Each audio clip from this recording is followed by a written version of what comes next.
માતાજી મિત્રો વિડીયો સારો લાગ્યો હશે ચોક્કસ સબસ્ક્રાઈબ કરજો, લાઈક કરજો।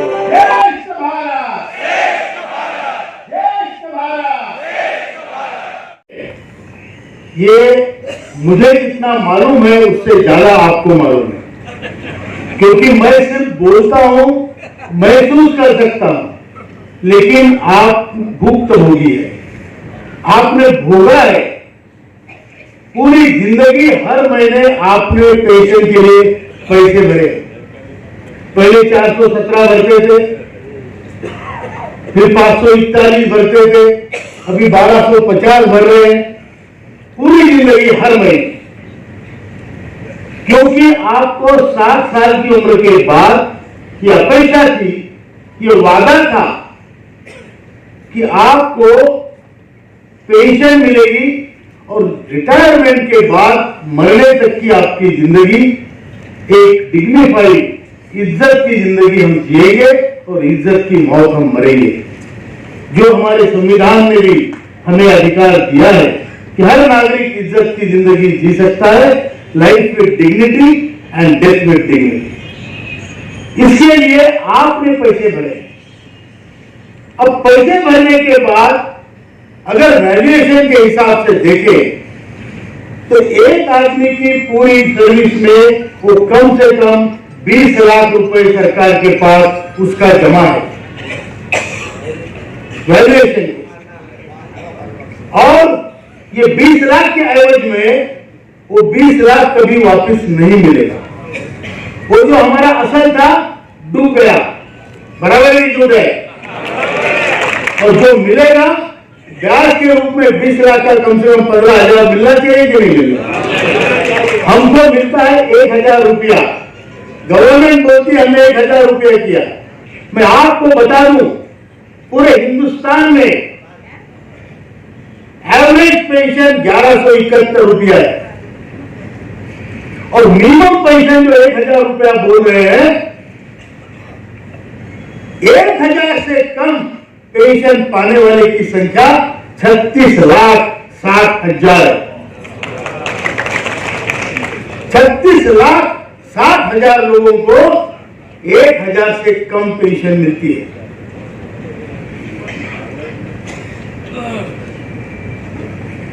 एक 1,000 से कम पेंशन में 700-800 रुपए में एक बूढ़ा एक बूढ़ी, उसको आप बोल रहे हो जाओ जियो जियो अपनी जिंदगी, हमने आपको 800 रुपए दिया, बराबर ही झूठ है।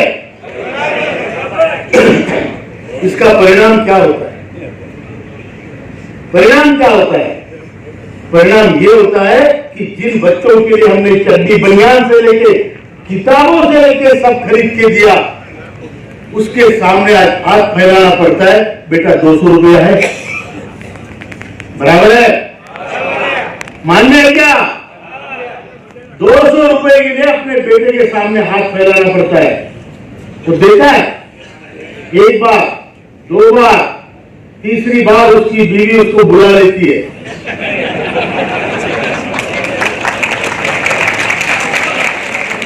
बोलते जिंदगी में तो इसने हमारे लिए कुछ किया नहीं, अभी भी 200 रुपए मांग रहा है, पक्का जुआ खेलता है, बराबर है? अपमानित होकर जीना पड़ रहा है। हमारे ही घर में, हमारे ही बच्चों के सामने हमको आज अपमानित होना पड़ रहा है।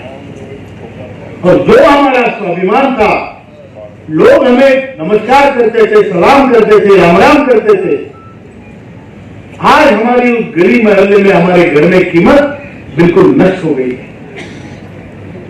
हमारी परिस्थिति उस झाड़ू जैसी हुई है जिसने पूरा घर तो झाड़ लिया, बाद में दरवाजे के पीछे उसको रख दिया, बराबर है? वो पोतरे जैसी हुई है, पूरा पोतरा कर दिया, घर को साफ कर लिया, बाद में 4 पानी से निचोड़ के सुखा दिया। और कोई दूसरा मेहमान आता है, बोलता है ये पोतरा यहाँ ठीक नहीं लगता है, उसको वृद्धाश्रम में भेजो, बराबर है क्या? ये हमारी हालत हमारे देश की व्यवस्था ने की है। ये इंपॉर्टेंट नहीं है किसकी गवर्नमेंट है, ये इंपॉर्टेंट नहीं है किस पार्टी की गवर्नमेंट है, ये व्यवस्था। इसीलिए बहन जी ने बोला 1952 से अभी तक इस हालत में सुधार नहीं है क्योंकि व्यवस्था ठीक नहीं है, और इसलिए ये व्यवस्था सुधारने के लिए हम चले हैं। और आज मैं आपको बता दूं, 10 साल की आप लोगों की लड़ाई है, 10 साल का आपका पुरुषार्थ है, और इसका परिणाम आने वाले 2 महीने में आपको मिलेगा। आपकी पेशेंस है।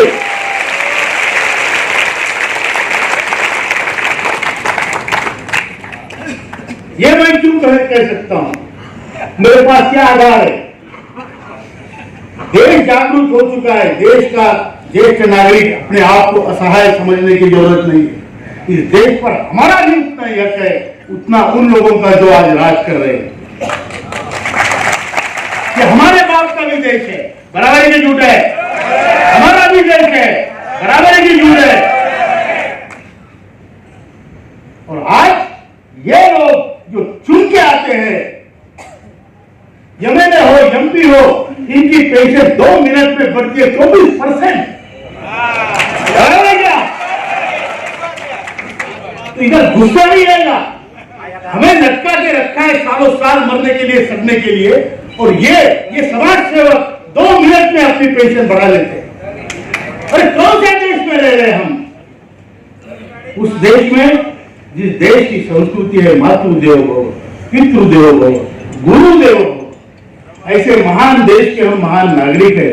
और आज बुढ़ापे में हमें सहने के लिए छोड़ दिया है, हमारा हक होने के बावजूद। पैसे ले रहे हैं हमने, व्यवहार है, मत करो दया, लेकिन व्यवहार तो करो बराबरी के लिए। उपकार नहीं मांग रहे हम, कोई आपके उपकार नहीं चाहते हैं, या कोई आप बड़े दाता नहीं है जो हमको कौन दे सकेगा? हमको देने वाला वो है। आप क्या दोगे हमको? हमने आपको दिया है, राजपाट दिया है, इस देश में, इस व्यवस्था में अच्छा परिवर्तन करने के लिए आपको बल दिया है।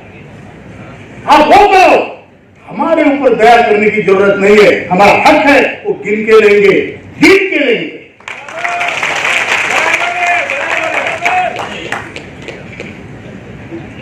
ये कोई दया का खेल नहीं है कि हम वहां भीख मांगने जा रहे हैं।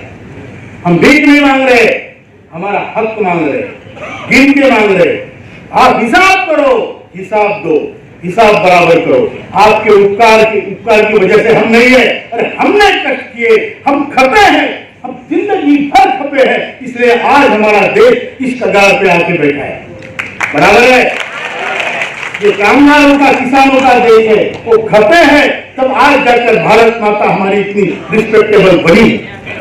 और आपको जो अधिकार दिए उसको आगे ले जाने के लिए दिए, और हमने जो किया है उसका मुआवजा, उसका हिसाब हम मांगेंगे, और मरते दम तक मांगेंगे।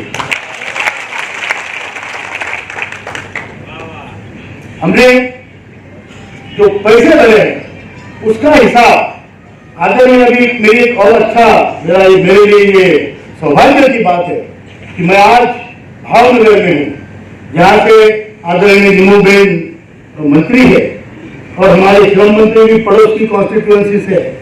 मैं दोनों से मिलने का मुझे सौभाग्य प्राप्त हुआ है। मनसुख भाई मांडविया जी से मैं कम से कम 4 बार मिला हूं। एक बार उन्होंने खुद ही बुलाया और मीटिंग कराई। 21 फरवरी की बात है।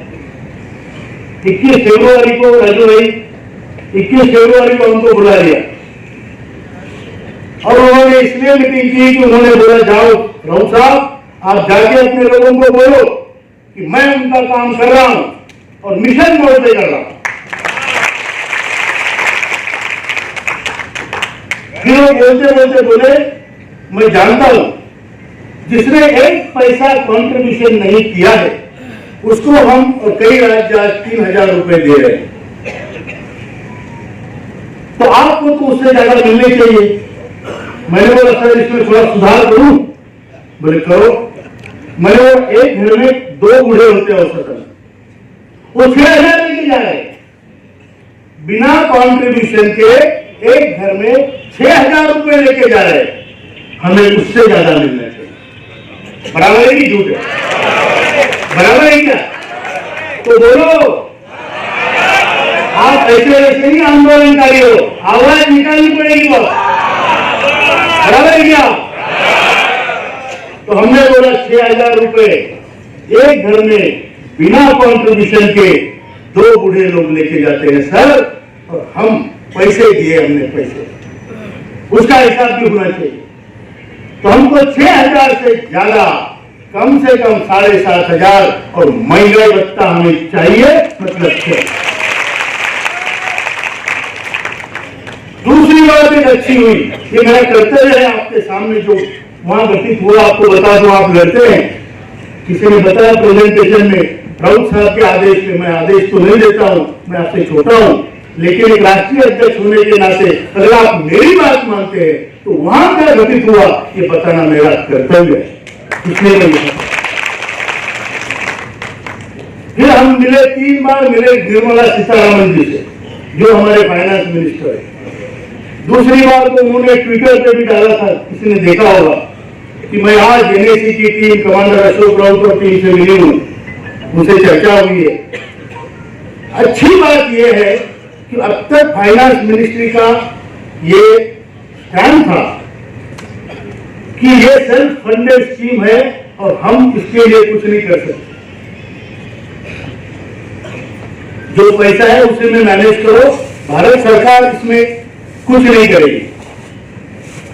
जब हमने उनको बोला, हमने मैडम को बोला, बड़ी नम्रता से बोला, हमने बोला मैडम एक बात बताइए, आप श्रमयोगी मानधन योजना में भारत सरकार 100% कॉन्ट्रीब्यूशन करती है, इसका मतलब मैं अगर श्रमयोगी मानधन योजना का सभासद हूं, मैं 100 रुपए भरता हूं तो भारत सरकार भी 100 रुपए भरती है।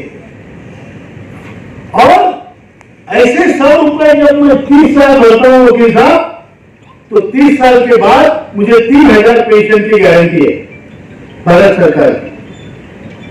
और मैंने आज 541 औसतन 600 रुपए भरे हैं, मुझे कितना मिलना चाहिए? 100 रुपए में 3,000 मिलते हैं, तो 600 रुपए में कितने मिलने चाहिए? बोलो भैया, गुजराती आदमी को हिसाब तो करना आना चाहिए, बराबर है? तो 100 रुपए में 3,000, तो 600 रुपए में कितने? तो कितने? तो हमने बोला सर मैम, आप 100 रुपए में 3,000 रुपए देते हो, तो हमारे 1250 भर रहे हैं, आप एवरेज 600 पकड़ो, अब तक के 600-700 उतना रहेगा, बराबर है? किसी के लिए कुछ, किसी के लिए कुछ, ये देश में नहीं हो सकता है। आपको तो बल्कि एक 1 नेशन 1 पेंशन पे जाना चाहिए। अगर वो नहीं कर सकते तो हमारा हिसाब तो बराबर करो। दूसरी बात तुमको हमने बोली, हमने बोला मैडम, जो गवर्नमेंट एम्प्लॉयज की पेंशन स्कीम है, जिसको पहले हम ओल्ड पेंशन स्कीम कहते थे, बाद में उसमें सुधार होकर एनपीएस हुआ, अभी यूपीएस हुआ, उसमें गवर्नमेंट ऑफ इंडिया का जो कंट्रीब्यूशन है वो 18.1%, 18.5% है। कितना? 18.5% गवर्नमेंट ऑफ इंडिया देती है, ताकि वो पेंशन योजना लोगों को ठीक ठाक मिले। और हमारे पेंशन योजना में गवर्नमेंट ऑफ इंडिया का कंट्रीब्यूशन 0 है। कितना है? बिग 0। छोटे जीरो में और बड़े जीरो में कोई फर्क नहीं होता है, तो बड़ा जीरो है, लेकिन हर छोटे जीरो इतना है, बराबर। 1.16 को देते हैं, वो एडमिनिस्ट्रेटिव एक्सपेंडिचर के लिए देते हैं। मतलब किसी आईएएस अधिकारी को अमेरिका में 4 महीने पेंशन की चीजें सीखने के लिए भेजना, बराबर है। आईएएस अधिकारी को पेंशन की योजनाएं कैसी कैसी होती है वो सीखने के लिए 4 महीने के लिए अमेरिका या स्विट्जरलैंड भेजना, उसके लिए होता है 1.16, आपके लिए नहीं होता, बराबर। तो हमने बोला हमें आप कम से कम कम से कम 8.33 दे दो। हम 18.5 भी नहीं मांग रहे, हम 100% भी नहीं मांग रहे। 8.33 भारत सरकार ने हमको देना चाहिए, क्योंकि हम भारत माता के सौतेले पुत्र नहीं है। बराबर है क्या? हम भी सगे हैं, उसी भारत माता की कोख से जन्मे हैं जिससे सरकारी बाबू जन्मा है। बराबर है? अंग्रेज थे तो सरकारी बाबू को बड़ा लाड़ प्यार से रखते थे, क्योंकि प्रशासन शासन तो वही चलाते थे। बराबर है? अंग्रेज थे जितने मुट्ठी भर, जो हमारे सरकारी बाबू हमसे तो बनते थे, 15 सिंह बराबर है सर। हाँ, तो हमारे से जो सरकारी बाबू बनते थे उनको बड़ा लाड़ प्यार से रखते थे। उनको पेंशन ज्यादा, उनको पैसा ज्यादा, वगैरह। और जो कामगार थे उनको गुलामों की तरह रखते थे। बराबर है? 1952 में 8 घंटे की ड्यूटी शुरू हुई, नहीं तो पहले 14-14 घंटे चलता था। बराबर है? लेकिन अभी तो हम स्वतंत्र हुए तो सरकारी बाबू कोई विशेष कैटेगरी नहीं है। हम लोग भी उतना ही उत्पादन करते हैं, प्रोसेसिंग करते हैं। सारे जो सेवा है, बैंकिंग है, सभी में हमारे लोग। आज आप देखिए, हमने मंत्री जी को भी बोला है कि मंत्री जी, हर तीसरे चौथे आदमी में भारत के हर तीसरे घर में ईपीएस का इफेक्टिव बंदा है जिस पर अन्याय हुआ। अगर आप नहीं तो आपका मामा तो पक्का मिलेगा वहां पे। बराबर है? तो इतनी बड़ी संख्या है। आप जानते हैं आपकी संख्या कितनी है? ये जो ईपीएस का समाज है, जो कामगार वर्ग है, मैं लोकसभा के आंकड़े बता रहा हूं, अपने जेब से कुछ नहीं बता रहा। 29.88 करोड़ ये कामगारों की संख्या है आपकी। ये वो चीटियां हैं जो बनाती है वो घर जिसमें बाकी साथ रह रहे हैं। बराबर है? मालूम होना चाहिए कि हम कितने हैं। इकट्ठा होना तो बहुत दूर की बात है, लेकिन मालूम तो कम से कम हो। बराबर है कि नहीं? 29.29 करोड़ भारत के मजदूरों की संख्या है, कामगारों की संख्या है। उसमें से 7.5 करोड़ से अभी 8 करोड़ बोल रहे थे, 8 करोड़ लोग वो है जो हर महीने ईपीएस पेंशन योजना में अंशदान करते हैं 1250 रुपया। और 78 लाख लोग वो है जो हम यहां बैठे हैं, रिटायर्ड। बराबर? तो हम लोग रिटायर्ड लोग, कार्यरत लोग, इतने बड़े समाज की चिंता आपको नहीं है। और आपके एमएलए एमपी की पेंशन अगर नहीं बढ़ेगी तो बवाल होगा क्या? प्रलय आएगा क्या? प्रलय आएगा, भूकंप होगा। और आप जब 20 साल 30 साल सर्विस करते हैं तो आपको पेंशन मिलती है। और वो जो एमपी एमएलए है उसने साइन करने के बाद अगर वो मर गया हार्ट अटैक से तो भी उसको पेंशन मिलती है। 5 साल रहने की जरूरत नहीं है। वो साइन करके एमपी बन गया, वो मर गया तो भी उसके पीढ़ियों को पेंशन है। बराबर है कि नहीं? ये बदल होना चाहिए कि नहीं होना चाहिए? बदलना चाहिए कि नहीं?